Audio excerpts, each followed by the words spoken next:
ఎట్లా ఉన్నారు? తప్పదు కదా! హ్యాపీగానే ఉన్నాం. ఆ! కాకపోతే ప్రభుత్వ పరంగా ఇబ్బందులే ఉన్నాయి. ఇబ్బందులేనా? ఇబ్బందులే ఉన్నాయి. వచ్చినాయా టకీ టకీ మెసేజ్? ఏవీ లేవు. మెసేజ్‌లు లేవు. ఏమీ లేవు. ఇప్పుడు ఈయన వస్తాడని ఇదివరకు ఈ మాటలన్నీ చెప్పుకుంటూ హ్మ్. కాలం గడుపుకుంటూ వచ్చాడు. 13, 14 నెలలవుతుంది. హ్మ్. ఈ మాటలు చెప్పటమే తప్ప హ్మ్. పనులు చేసింది ఏమీ లేదు. హ్మ్. ఇప్పటికి గూడా ఆయన చేస్తాడు హ్మ్. అనే భరోసా అయితే ఏం లేదు. ఏం లేదు. ఆయన పేర్లు మార్చుకు బంధును, రైతు భరోసా అని, ఇప్పటికి ఆయన ఇచ్చినయి హ్మ్. రైతు బంధు పోయింది, హ్మ్. రైతు బీమా పోయింది, హ్మ్. కళ్యాణ లక్ష్మి పోయింది. హ్మ్. మహిళలకు 2500 డబ్బులు నెల నెలకేస్తా అన్నది అది అది పోయింది. హ్మ్. ఈ కళ్యాణ లక్ష్మి పోయింది. హ్మ్.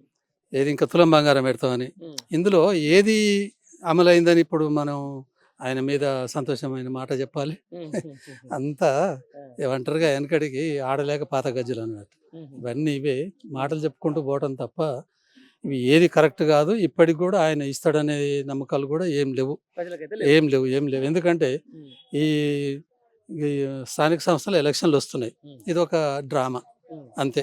అంతే. అంతేగాని ఏమీ ఉండదు. కాకపోతే మండలానికి ఒక ఊరని నిన్న పెట్టుకున్నారు. హ్మ్. ఆడ పిచ్చోళ్ళా? మంచోళ్ళా? హ్మ్. మండలానికి ఒక ఊరు పెడితే దేశమంతా అయిపోయినట్టానా? అప్పుడే మీడియా ముందు మంత్రులు హ్మ్. కోకొల్లల మీడియాలు పెట్టుకొని, సభలు పెట్టుకొని చెప్పడం. హ్మ్.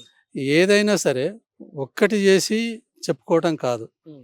దాంట్లో నువ్వు 100% సక్సెస్ అయ్యి చెప్పుకున్న తర్వాత నువ్వు మంచోడివైతావు. హ్మ్. అంతేగాని నేనేమన్నా ఒకటిచ్చిన, అదిచ్చిన, ఇదిచ్చిన చెప్పుకోవడం గొప్పతనం కాదది. హ్మ్. దానంత తప్పుడు వ్యవహారం కూడా ఇంకోటి లేదు. ఎందుకంటే నువ్విలా చెప్పుకుంటూ పోతే ఎవరు నమ్మరు గూడా. హ్మ్. ఇప్పుడు 1 కాదు, 2 కాదు. ఇన్ని మాటలు చెప్పుకుంటూ పోతున్నావు. హ్మ్. నువ్వు అయ్యాల ప్రమాణ స్వీకారం చేసిన రోజే చెప్పావు, నేను రోజు దరఖాస్తులు తీసుకుంటా హ్మ్. ప్రగతి భవన్‌లో అన్నాడు. హ్మ్. ప్రజాభవన్ చేసిండు దాన్ని. హుహు. కూలగొట్టిండు. హ్మ్. అంతా చేసిండు. నువ్వు నువ్వు దరఖాస్తులు తీసుకుంటూ పోతే ఆదిలాబాద్ నుంచి హైదరాబాద్ దాకా క్యూ కడతారు జనాలు. హ్మ్. మనిషికో సమస్య ఉంటది. అవును. మనిషికో సమస్య ఉంటది. ఆ! నువ్వు ఏ దరఖాస్తులు తీసుకో, నీకు ఆడికి కూడా నీ టైమే సరిపోదు ఆడికి. నువ్వు పరిపాలన చేసి అడుగుపెట్టి కానీ అవును. నువ్వు దరఖాస్తులు తీసుకునే టైం కూడా సరిపోదు నీకు. హ్మ్. నేనే తీసుకుంటా అని చెప్పావు మళ్ళా గొప్పగా. హ్మ్. ఏం తీసుకుంటావు నువ్వు? ఎంతమంది ఏం తీసుకుంటావు? హ్మ్. అది కాదు కదా పరిపాలన అంటే. అవును. ఎక్కడి దరఖాస్తు అక్కడనే ప్రజాప్రతినిధులు కావచ్చు, అధికారులు కావచ్చు, హ్మ్. వాళ్ళు పనిచేసే విధానం స్వీ చేయాలి నువ్వు గానీ, నేను దరఖాస్తు తీసుకుంటా, నేనే పరిష్కారం చేస్తా అంటే నువ్వేం చేయగలుగుతావు? ఇప్పటికి ఎన్నో దరఖాస్తులు వచ్చినాయి హ్మ్. ప్రగతి భవన్‌కి. హ్మ్. 1, 2 రోజులు తీసుకున్నారు, అసలు ఎత్తేసారు. హ్మ్. ఏ నాయకుడుండు అక్కడ? ఎవరుండు ఇప్పుడు అక్కడ తీసుకున్నారు? అవును. అది ఆ? కూడా వాస్తవమే. ఉన్నారా రైట్. ఎప్పుడన్నా? దాంతో పాటు సింపుల్‌గా అండి. ఇప్పుడు తెలంగాణ రాష్ట్రానికి సంబంధించిన దాని మీద కాళేశ్వరం కూలిపోయిందని జెప్పేసి అన్నారు. మొత్తం హ్మ్. ఎక్కడిదక్కడ అయిపోయింది. మొన్న కొండా సురేఖ గారు ఏం జెప్పిర్రు 1,60,000 ఎకరాలకని జెప్పేసి రంగనాయక సాగర్ నుంచి నీళ్ళు వదిలిపెట్టారు. హ్మ్. సరే అదొక ప్రాసెస్. మన ఎస్ఆర్ఎస్పీ కాలువలో నీళ్లున్నాయి. హ్మ్. నీళ్లు వదిలిపెట్టమని జెప్పేసి రైతులు అడుగుతున్నారు. హ్మ్. మన పొడుగు మంత్రి ఏమో హెలికాప్టర్‌లో ఎక్కడెక్కడో తిరుగుకుంటూ వస్తున్నాడు. మరి దీన్నెట్లా జూస్తారు? మీకు నిజంగా అంతున్నాయా నీళ్ళైతే? మాకు ఎస్ఆర్ఎస్పీ లేదు. ఆ! ఎన్ఎస్పీ ఉంది మాకు ఎన్ఎస్‌పీ గాని. ఉంది. అవును. ఆ! ఎన్ఎస్పీ ఉంది. ఈ ఎస్ఆర్ఎస్‌సి పునరుజ్జీవ పథకం అని ఆయన మహానుభావుడు ఏడ్నుంచి గోదావరిని వెనక్కి నడిపించాడు. అవును. కాళేశ్వరం ఎక్కడ, ఎస్ఆర్ఎస్‌పీ ఎక్కడ. దాదాపు అవును. 300, 400 కిలోమీటర్లది. హ్మ్. ఆ పథకాన్ని తీసుకుపోయి కూడా ఆ చెర్లకు నీళ్లు నింపి, ఆ నుంచి పంట కాలువలకు నీళ్లిచ్చాడు. హ్మ్. 1 కాదు, 2 కాదు. హ్మ్. దాంట్లే కాళేశ్వరం ప్రాజెక్ట్ అంటే ఓన్లీ ఒక మేడిగడ్డ ప్రాజెక్టే కాదు. హ్మ్. మేడిగడ్డ బ్యారేజ్ ఉంది, అన్నారం ఉంది, సుందిళ్ళ ఉంది. హ్మ్. దాంతో పాటు ఎన్నో చెరువులు, పెద్ద పెద్ద ప్రాజెక్టులు, మిడ్ మానేర్ కావచ్చు, లోయర్ మానేర్ కావచ్చు, హ్మ్. ఇలాంటి చెరువులన్నిటిని నింపుకుంటూ ఎస్ఆర్ఎస్పి ప్రధానమైనటువంటి చెరువులో ఈ నీళ్ళని తీసుకుపోయి వేశాడు. హ్మ్. ఎందుకంటే ఇప్పుడు ఇక్కడ గోదావరి నీళ్లు ఇక్కడ ఎక్కడ ఉన్నాయంటే ప్రాణహిత కలిసిన తర్వాత మేడిగడ్డ దగ్గర హ్మ్. ఆ 2 నదులు కలవబట్టి అక్కడ నీటి లభ్యత ఉందని ఆయన తెలుసుకొని ఆ ప్రాజెక్ట్ వేశాడు అక్కడ. అవును. మీరెక్కడో ఈడో కడితే బాగుండు, ఆడ కడితే బాగుండు, అది కరెక్ట్ కాదు కదా! అవునవును. ఎక్కడ నీటి లభ్యత ఉంటుందో ఆడ మనం ఆనకట్టేసుకొని వాటిని ఉపయోగించుకోవడంలో గొప్పతనం. దానికి హ్మ్. కరెంట్ ఎంత, సొరంగ మార్గాలెన్ని, దానెమ్మటి రోడ్లెన్ని, హ్మ్. ఎక్కడి 400 కిలోమీటర్లు నడిపిస్తే దాన్ని కూలిపోయింది, చేసిపోయింది అయంకల 100 పిల్లర్లలో హ్మ్. ఒక 2, 3 పిల్లర్లు సరే అది సాయిల్ లోపం కావచ్చు, హ్మ్. ఆ కట్టించే కాంట్రాక్టర్ లోపం అని అవ్వచ్చు, కాకపోతే ఇంజనీర్ల లోపం అని కావచ్చు.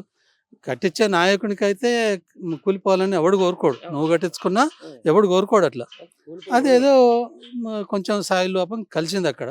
దాన్ని మళ్ళీ ఆ 2, 3 పిల్లర్స్‌ను బాగు చేయలేక సంవత్సర కాలం నుంచి దాన్ని అట్లా పెట్టి నువ్వు కాళేశ్వరం దండుగా కాళేశ్వరం దండుగా 1,00,000 కోట్లు దోసుకుర్రు అసలు అయ్యింది 1,00,000 కోట్లు కాలేదు ఆ ప్రాజెక్ట్ మొత్తం.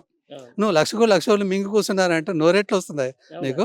సేమ్ ఇదే విషయంలో మరి సుంకశాల గడ కూలిపోయిన గోడ విషయంలో ఉత్తమ్ కుమార్ రెడ్డి ఏమంటాడు, అరే గోడ అనేది కూలిపోతుంటది కదా అని చెప్పేసి అంటున్నారు కదా మరి. అవును. ఇప్పుడు నాగార్జున సాగర్ ప్రాజెక్ట్ అయిందా, వాళ్ళ గవర్నమెంట్‌లోనే అవతలికి ఇవతలికి వంతెన కట్టారు. ప్రాజెక్ట్ మించి భారీ వాహనాలు పోవద్దని చెప్పి. ఆ బ్రిడ్జ్ మేము చూస్తుండగానే 3 సార్లు కూలిపోయింది అది. 3 సార్లు కూలిపోయింది. మళ్ళీ చంద్రబాబు నాయుడు వచ్చాడు, దాన్ని ఇంకా కిందకి మార్చారు, చేశారు. కూలిపోతాయి సహజంగా. అది వరద తాకిడికి కొన్ని పోతాయి. సుంకశాల ప్రాజెక్ట్ అయినా పోతుంది, నాగార్జున సాగర్ ప్రాజెక్ట్ కింద పోతుంది, రేపు ఏదైనా పోతాయి. కాకపోతే దాన్ని బందోబస్తు చేసి కట్టాలి, ఇంకా పటిష్టంగా చేయాలి. ఒక ఇంజనీర్ కూడా అది ఒకసారి దెబ్బతిన్నామంటే దాన్ని మళ్ళీ అతను ప్రాజెక్టుని మళ్ళీ ఇంకో ప్రాజెక్టు పోయినప్పుడు ఆయన జాగ్రత్త పడతాడు, పడరని కాదు. ఇదే లక్షణాలు నువ్వు ఇదే మాటలన్నీ చెప్పుకుంటూ కాలం ఎలా తీసుకోవడం తప్ప, నువ్వు జనాల వైపు మనుషులకు ఏది చేస్తే బాగుంటుంది, ప్రజామనుగడ ఏ విధంగానైతే మనం రాణించగలుగుతాము ఇది చూసుకోవాలి. కానీ నువ్వు నీళ్ళను తిరిగి 1000 క్యూసెక్కుల నీళ్ళు 1000 టీఎంసీ నీళ్ళు ఊకనే సముద్రం పాలు చేసి ఎడారి చేస్తున్నావు తెలంగాణ భూభాగాన్ని. తెలంగాణ అంటే 10 సంవత్సరాల్లో ఆయన అగ్రగామికి నిలబెట్టాడు వరి ధాన్యంలో. ఈ రాజస్థాన్ అదే పంజాబ్, హర్యానా బాక్రణంగా ప్రాజెక్టు మొదటి నుంచి ఉన్నది. ఆ ప్రాజెక్టును కాదని తలదన్నంత ఒడ్లు వరి ధాన్యం ఇక్కడ పండించింది, చూపెట్టినాం మేము. అందులో నల్గొండ జిల్లా ఇంకా అగ్రస్థానంలో ఉంది. మామూలుగా పండియాలి ఇక్కడ ధాన్యం, రైతులను కష్టపడతాం, చేపిస్తాం, కాకపోతే మాకు నీళ్లు చూపించాలి. అది లేదు ఇది లేదు, నువ్వు అన్ని ఇది చేస్తా ఒకటే పొరముఖలు మాట్లాడి ఒక్కొక్క మంత్రి మాట్లాడు, ఆయన సినిమా మాట్లాడినా సినాస్పురం దాకా వస్తుంది, కానీ పక్కన ఉన్నవాడికి అర్థం కాదు. పక్కన ఉన్నవాడికి అర్థం కాదు. అదే అంటున్నా, ఏమన్నా కూడా చిన్న పిల్లలతో మాట్లాడినని చెప్పేసి మీ మంత్రి అంటాడు. ఇక ఉంటే కేసీఆర్ రావాలి, నాకు కేసీఆర్ వస్తేనే మాట్లాడతాను అంటాడు. మరి ఏంది అసలు ఆయన వచ్చినాక ఏం మాట్లాడతాడు? ఇప్పుడు ఏం మాట్లాడు? నాకు ఇప్పుడు మాట్లాడింది అప్పుడు మాట్లాడతావు. ఏమంటారు, గొర్రెలు కాస్తాను బర్రెలు కాస్తాను, గొర్రెలు కాయ పెడతా, బర్రెలు కొట్టినట్టు గొర్రెలు కొట్టినట్టు మాట్లాడతాడు. అవి కరెక్ట్ కాదు. ఇప్పుడు ఎండాకాలం వచ్చింది, సూర్యుని గురించి తిట్టుకున్న వాళ్ళం అందరం, ఎందుమా ఎండ పాడగానే ఎక్కడన్నా ఇది అట్లా బాగా మొత్తుకుంటాం అక్కడ. అదే చలికాలం వస్తే సూర్యుడు దేవుడు ఇంకా రాడాయినవరా, చలి పెడుతుంది, దేవుడు ఇంకా రాడాయినవరా అని మళ్ళీ అదే దేవుణ్ణి పిలుస్తాం. ఇప్పుడు జనాలైనా నాయకులైనా ఆ రోజు సూర్యుని తిట్టుకొని కేసీఆర్ని తిట్టుకొని వేసిన అందరూ కూడా, ఓటర్స్ అంతా కూడా ఇవాళ మళ్ళీ అదే సూర్యుడు మాకు కావాలి, అదే దేవుడు మాకు రావాలి, ఆయన పరిపాలనే కావాలి అనుకునే వాళ్ళు వందల మంది కాదుగా, జాతి మొత్తం ఇప్పుడు ఆయన వైపే చూస్తున్నారు. ఇప్పుడు ఆయన దగ్గర నుంచి వెళ్ళిపోయిన నాయకులు, చోటమోట నాయకులు ఉన్నారు కదా, వాళ్ళు కూడా ఇవాళ కేసీఆర్ని ఈసడించుకొని ఏదో అధికారం కోసమో లేకపోతే ఇంకో దానికోసమో డబ్బుల కోసమో పెత్తనాల కోసం పోయిన వాళ్ళంతా రేపు పొద్దున్నే మళ్ళీ కరెక్ట్గా కేసీఆరే రాబోతాడు. మళ్ళీ వాళ్ళందరూ క్యూ కట్టి మళ్ళీ కేసీఆరే కావాలి. ఇప్పుడు ఎండాకాలంలో సూర్యుని తిట్టినట్టుగా చలికాలంలో అదే దేవుణ్ణి కోరుకున్నట్టుగా ఎట్టు ఉంటుందో వీళ్ళందరూ మళ్ళీ కేసీఆర్ దగ్గరికి వస్తారు, కేసీఆర్ గెలుస్తాడు. అది పక్క. ఒక చెట్టు ఉన్నది, చెట్టు కూడా ఆకులు రాలిపోవచ్చు, పువ్వులు రాలిపోవచ్చు, దాన్ని పండించిన ఫలం కూడా రాలిపోవచ్చు. అయినంత మాత్రాన చెట్టు ఎండిపోయినట్టు కాదు. దానికి ఎందుకంటే గట్టి నమ్మకం ఏంటంటే దాని కింద ఉన్న వేళ్ళు గట్టిగా ఉన్నాయి నమ్మకం.